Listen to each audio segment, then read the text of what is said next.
the technical definition of assertiveness.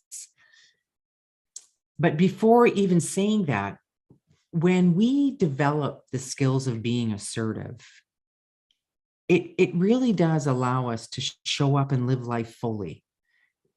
Because underneath that, we're being respectful of the values that we have, of what's important to us. And we're not allowing someone else to define that or present that to us. And so when we talk about assertiveness, we're really respecting our rights. So that right to be able to say what's important to us.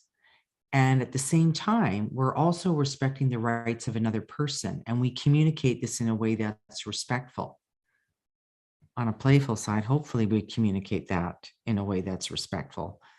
Sometimes we don't, and we learn from it, right? But when we're being assertive and we're being respectful and respecting people's rights, then we're doing that for ourselves and the other person.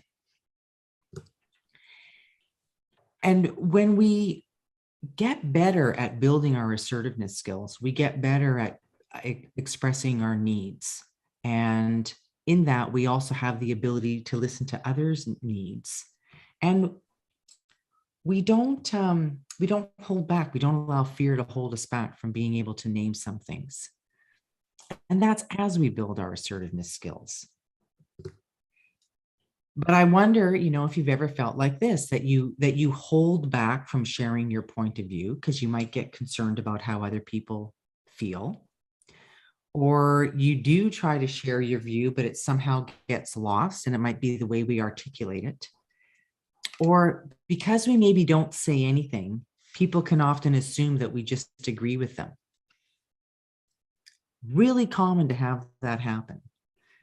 But the really good news is that it really doesn't have to stay that way. And with some practice and understanding how we can build our assertiveness skills, this can help us to be assertive in those moments that we choose to.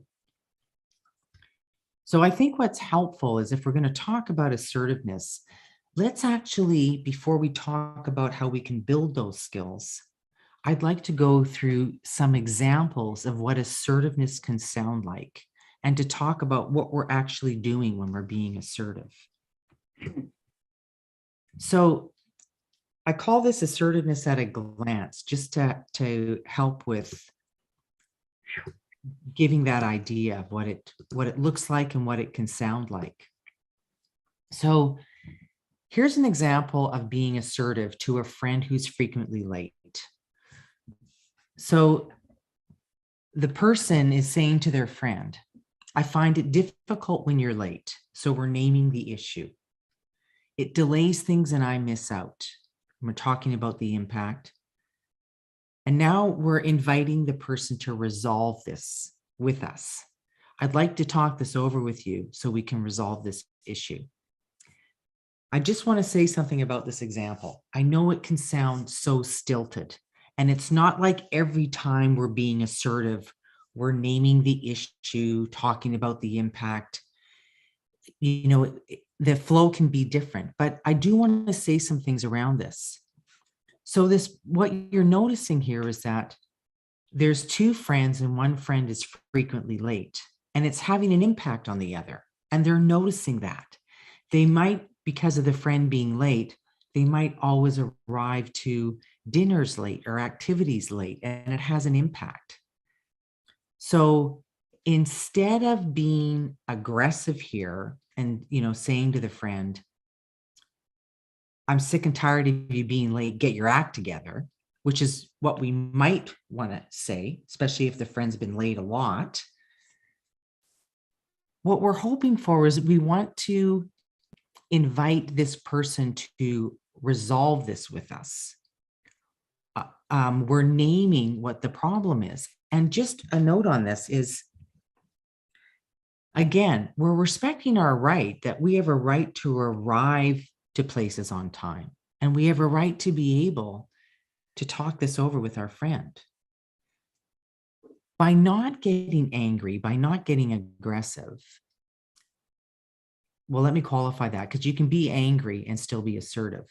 But by not being aggressive, it also respects the right that we're going to let this friend talk this through with us and resolve this with us, because maybe something's going on for them.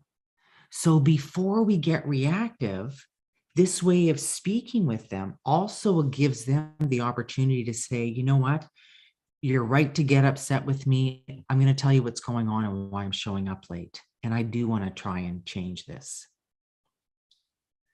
So let's look at another example that's a little more free flowing, but still doing the same thing. So this is a friend. There's two friends, and one friend always talks about themselves, but never, ever asks about the other person. And this friend wants to address it. So let's notice the conversation here. So she starts out and she says, Louise, I really appreciate your friendship, and I've wanted to talk with you about something. Is now a good time? So let's just notice the beginning here. She's going to talk about something that's not easy to talk about. She's going to be talking to her friend about the fact that she talks about herself all the time. It's not an easy thing to do. But what you can see in this is that it matters to her. The friendship matters to her. So she does want to address it. And I'm going to say something about our choice to be assertive in a moment. And she goes on and she says, I've noticed when we get together that I ask a lot about you, but I feel like my experiences are left out of the conversation. So here she's talking about the actual issue. She's naming it. And she's saying, you know, I feel left out, but I'm taking an interest in you, but I'm not feeling like it's reciprocated. Now she puts a request forward. She's still saying that she wants this friendship.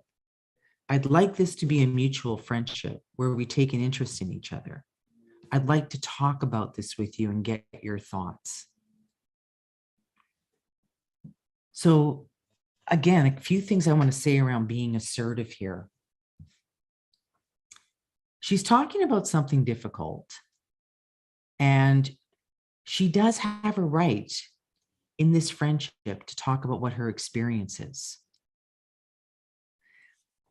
But if she wants to talk about it in a way that actually invites conversation and invites conversation that can work towards talking this through, coming up with a resolution, just being able to talk